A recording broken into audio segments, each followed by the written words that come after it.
Sempat rame nih kontroversi soal kebijakan dagang Amerika-Indonesia yang katanya bakal ngizinin buat transfer data kita ke negeri Paman Sam. Tapi, sebetulnya itu bener nggak sih? Terus, kebijakan apa lagi sih yang bikin masyarakat Indonesia jadi ngamuk? Yuk kita bahas bareng gue Nita di Apa Nih? Ada berita penting apa kali ini?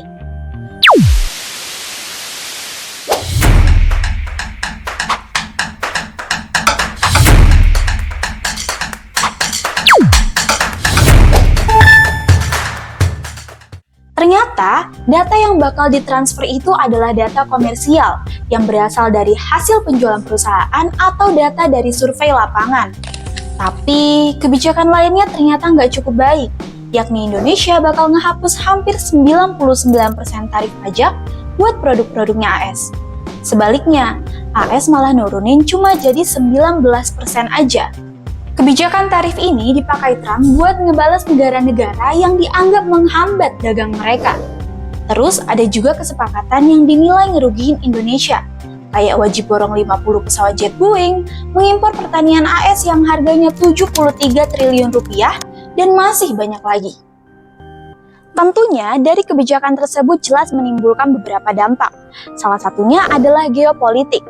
Posisi Indonesia di ASEAN bisa terancam, terutama dalam menjaga ekosistem digital mandiri dan netral.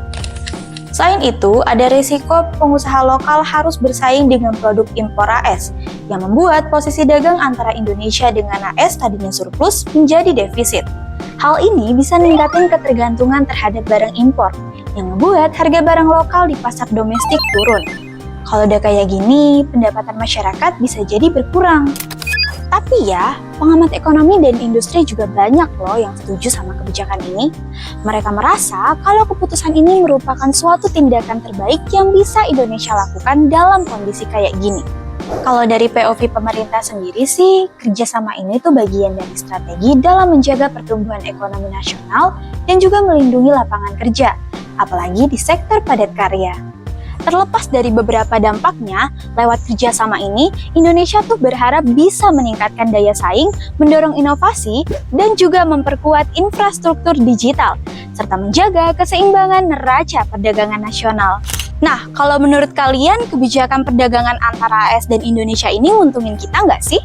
Share opini kalian di kolom komentar.